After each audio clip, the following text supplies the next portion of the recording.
African University Day celebration, and we are ending off on a high note with Dr. Richard Munang from the United Nations Environmental Program at the Africa Office.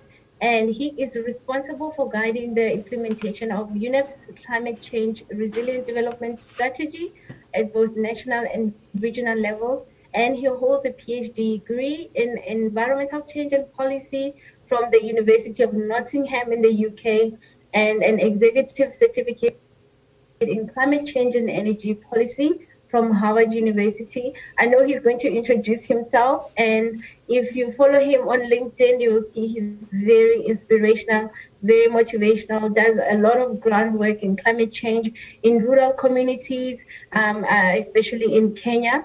And today he's going to talk to us about Africa's research predicament, a pity party or a rare opportunity for legacy under the changing climate. Richard, we're very happy to have you. Over to you.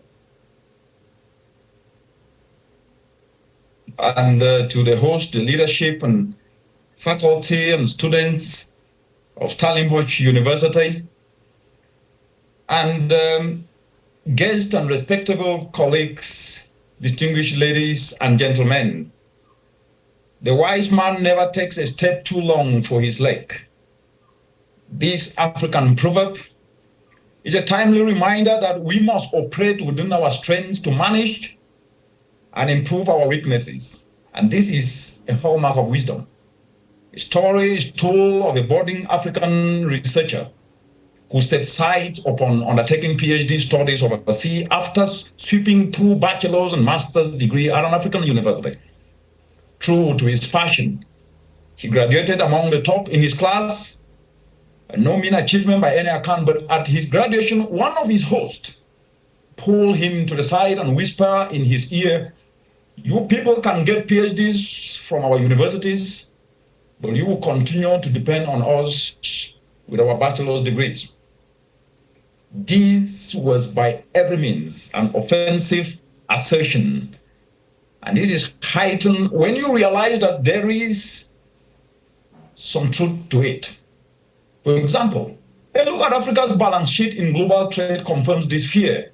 From the food we eat, to the clothes we wear, to the phones in our pockets, to the medicines we take to transport and the electronics, nearly anything of value used in today's lives in Africa is mainly imported from outside the continent. We can comfortably say that an African can be stripped from head to toe because nearly everything they consume is from others. These are facts. And so I've come here today to speak the truth to the realities that we face as a continent. I've come here today to say it as this, so that at least we can have this reawakening inside each and every one of us to address and tell our research to touch the issues of the continent. From automobiles and automobile parts to computers and other IT-related products, clothing and fashion accessories to pharmaceuticals, mobile phones, stationeries, foodstuffs to electronics, machinery, petroleum and mineral oil to chemicals. Africa's imports are truly on a rampage. Some of the most unsettling figures are in food and medicinals. It is estimated that Africa imported about 85% of its food from outside the continent between 2016 and 2018. The continent imports up to 90% of its pharmaceuticals. On the infrastructure front, even as we speak today, and even as some media hail Africa as a giant construction site, signifying increased infrastructure development and implying it as a sign of development, non-indigenous firms dominate this development. It is estimated that only 16% of Africa's infrastructure is built by local firms. Cumulatively, in 1 year alone, the continent can expend nearly 550 billion in imports, an account that exceeds the estimated 530 billion in annual taxes collected in the region. On the flip side, the region exports primary products. This is unacceptable, from food and drink commodities, raw minerals and energy. Extractive minerals, for instance, constitute over 50% of total exports. Others are timber and non-timber agricultural commodities. Distinguished colleagues, friends, ladies, and gentlemen, it does not take a keen eye. It does take a keen eye. And sometimes it looks like it doesn't even need to take a keen eye to realize that nearly everything Africa actually today seems to raise on the global stage is primary. What we export is primary. And this is defeatist to the extent that the innate nature that God created is not being tapped into. It reminds me of the parable of the talents, where one of the characters in that parable buried their talent and returned it to the master in the same form it was given. That is the exact picture portrayed by Africa's exports. No value addition whatsoever. Africa's balance sheet is an indictment to local knowledge and research. It communicates that the continent is incapable of devising novel solutions and must therefore look elsewhere. This is a weakness. It is a weakness that is visible to all. But just as that researcher that I mentioned earlier finished among the top of his class, Africa is inherently capable of addressing every challenge she faces. Whether from distant or current history, Africans have proven to be capable. They have proven to be capable value-added solution providers, just as the rest of the globe. For example, history confirms that Asian African was a bastion of discoveries in mathematics, in astronomy, in metallurgy, in architecture and engineering, in medicine and navigation. These discoveries enable our ancestors to communicate, enable them to create sophisticated built environments, to develop tools that treat themselves and even travel. More recently, as the COVID-19 pandemic rocked the continent and the globe, we got a timely reminder of the continent's ability to devise solutions to solve problems that sometimes even are global. Africa accounted for 12.8% of notable innovations developed worldwide to address different areas of the pandemic. To give examples, at the height of this pandemic last year, Senegal, Biomedical Research Organization Pasteur Institute, developed a $1 COVID home diagnostic test kit that can provide results in 10 minutes. In Ghana, Kwame Nkrumah University of Science and Technology developed rapid diagnostic tests for COVID-19 that produce results in about 15 to 20 minutes instead of 48 hours the country's current testing method takes. In Uganda, auto firm Kira Motors Corporation and the Makerere School of Public Health developed a low-cost ventilator to support critically ill COVID-19 patients. In Nigeria, Health developed the COVID-19 Turage tool, an online platform that allows users to self-assess their chances of having the coronavirus. In Kenya, 3D printing firm Cultivate Technologies and other 3D printers design relatively low-cost 3D personal protective equipment, plastic face shields, and prototypes for ventilators. These are yet another reminder that God is no respecter of persons. Yes, Africa's ability to lead in devising solutions is as limitless as that of every other person on this planet Earth.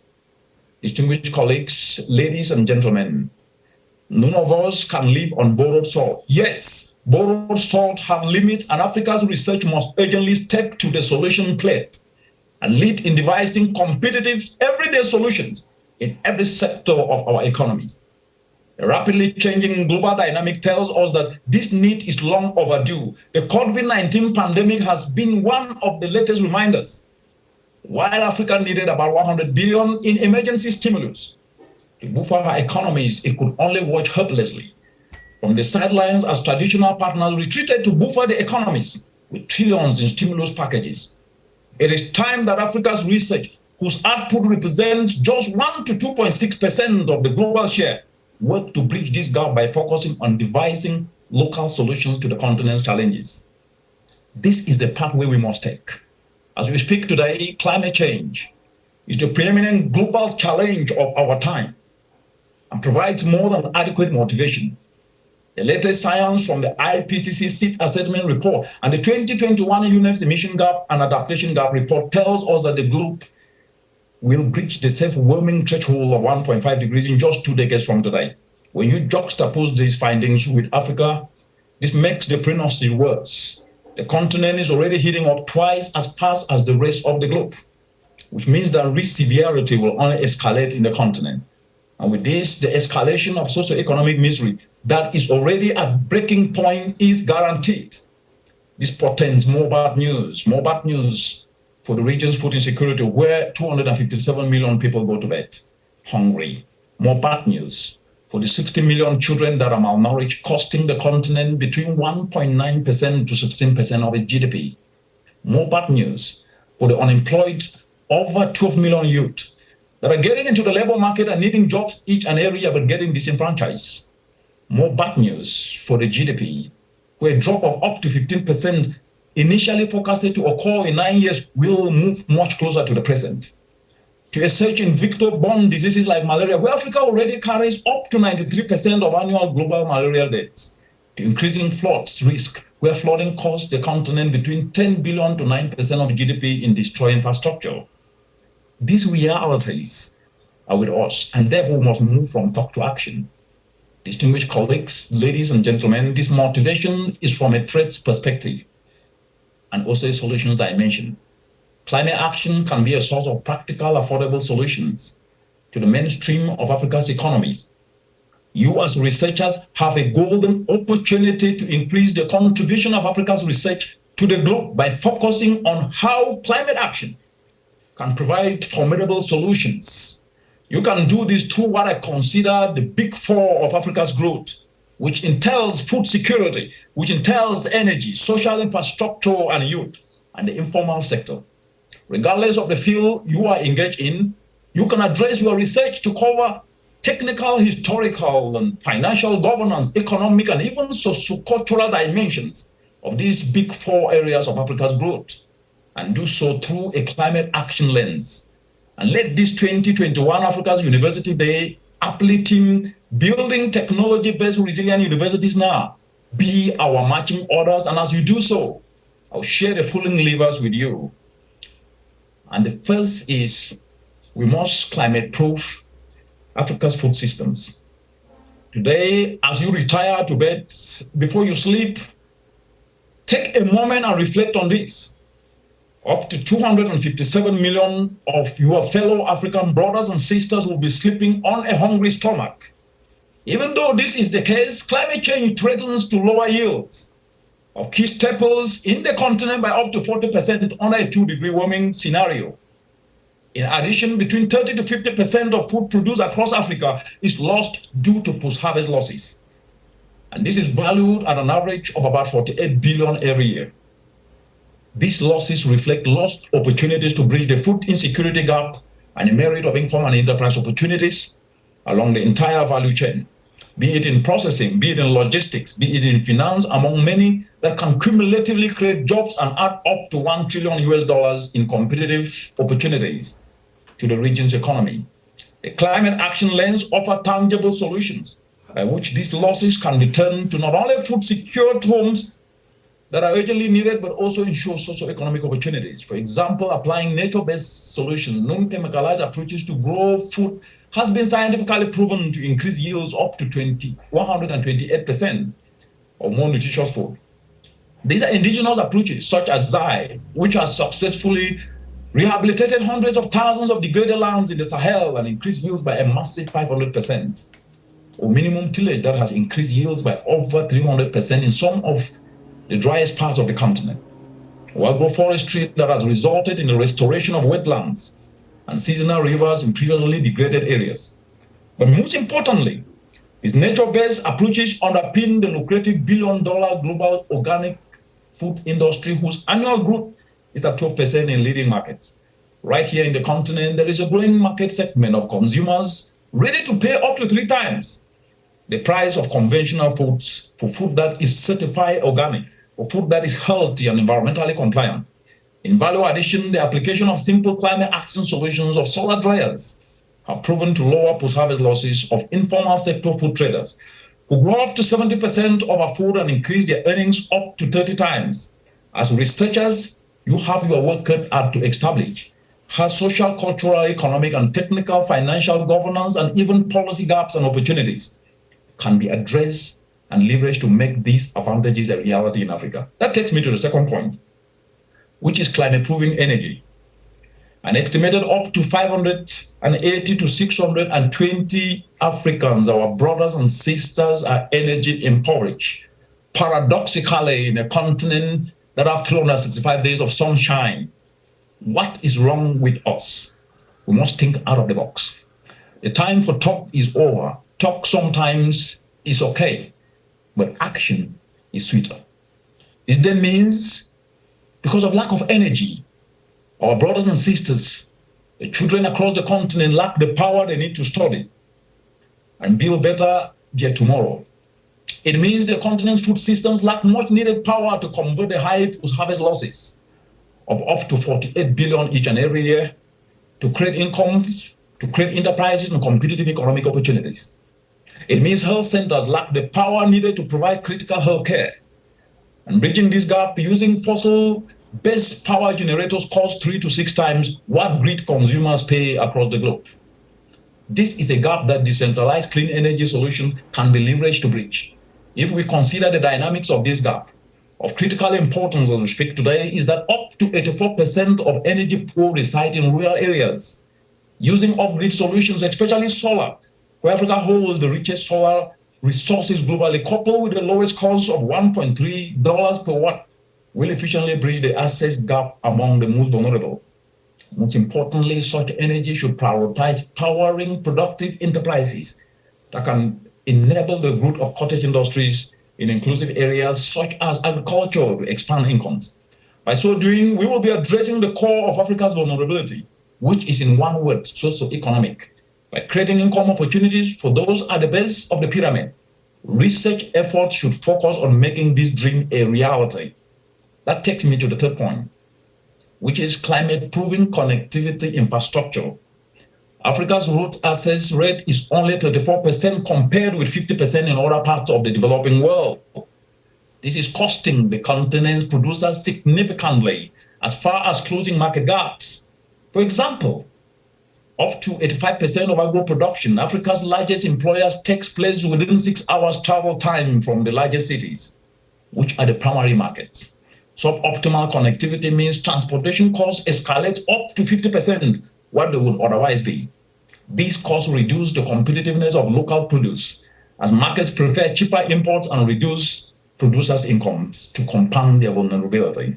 How the continent can focus on bridging the connectivity gap by prioritizing routes linking production areas to market is an urgent area that research in all dimensions, including governance, social, financial, technical, needs to focus on.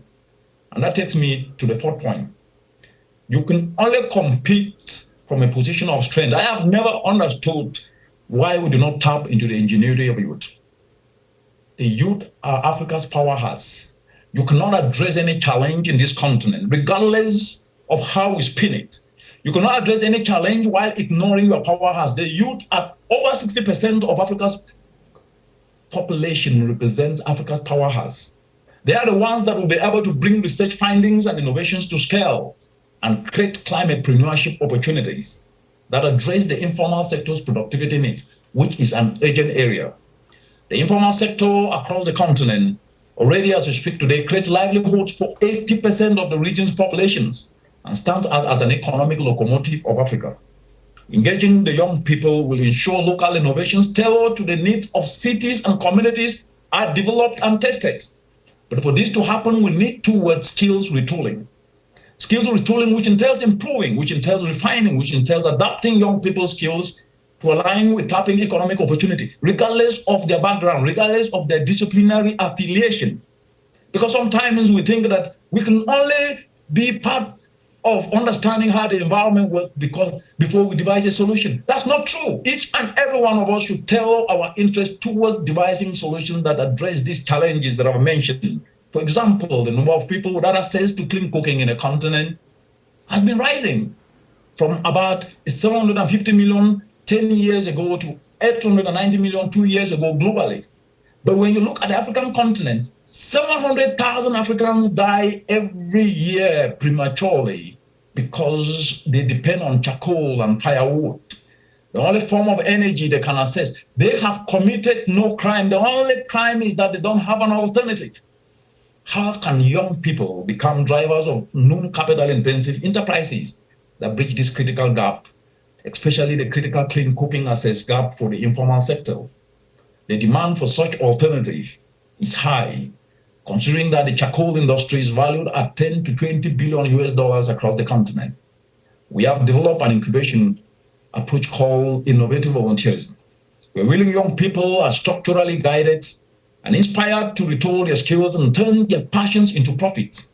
And we are seeing these young people retooling their skills to convert agricultural waste, simple agricultural waste, into fuel briquettes to replace charcoal. These young people are providing a climate-friendlier alternative to an on-demand need area in the market. And they're tapping a 20 billion a year charcoal market opportunity to create incomes for themselves while combating indoor pollution.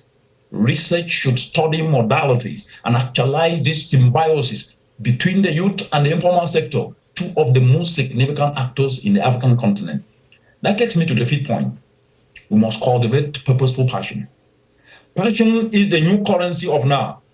Passion is the fuel that moves ideas into real life solutions. Regardless of who we are, if we lack enduring passion, we will run out of steam in no time. The most significant gap we suffer in the African continent today is what I call the passion gap, what I call the inspiration gap, which is needed to drive meaningful development for people and the planet. Without passion, you throw money at every problem and waste it and end up with no result. Passion is the real winner because regardless of what we contribute, if it falls on passionless people, if it falls on passionless citizens, then no transformation will ever occur. As researchers, we must all cultivate purposeful passion towards offering practical, contextual, inclusive solutions to Africa's transformation. The big four areas I have shared with you today need research input from all dimensions: social, cultural, financial, governance, markets, and technical. Let your research be driven by the desire to offer contextual solutions that touch many lives in the community. And that takes me to the last point. We must become transformational values-based leaders. In the mid-40s to the late 50s, and on to the early 60s, as the clamor for self-determined role reached fever pitch in the African continent, self-appointed men and women who espoused boldness, unshakable unity arose with dedication. They arose with selflessness and fidelity to a cause to liberate their people. A clarity of vision governed their every move to win independence for their people. No amount of persecution, lack, threats could stand in their way. They did it not for themselves, but for the future generations they had no hope of ever seeing. They were joined ideologically by timeless values of selflessness and character of humility.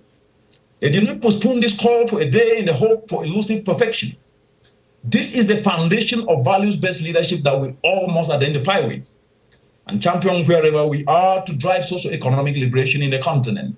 It is leadership premised on selflessness and taking personal responsibility to touch many lives with what we do. Today, we urgently need tailored research, which stands out as the master key to drive socio-economic liberation and resilience in the continent. In the circles of life, it happens that a unique challenge beholds or befalls one generation.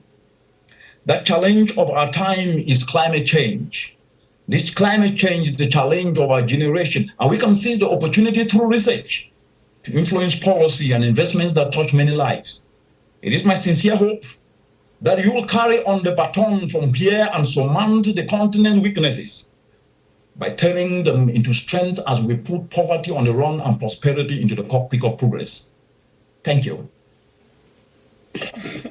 Thank you so much, Richard. Thank you so much for your inspirational talk and for encouraging us to be the change makers, to take up the baton so that we can create a better future for our generations that we will not live long to see, and that the former generations have left us also to make the changes and the needed changes that they couldn't make at the time, so we can correct their mistakes through our policies, through our education, through our advocacy and speaking about change and grassroots level community development.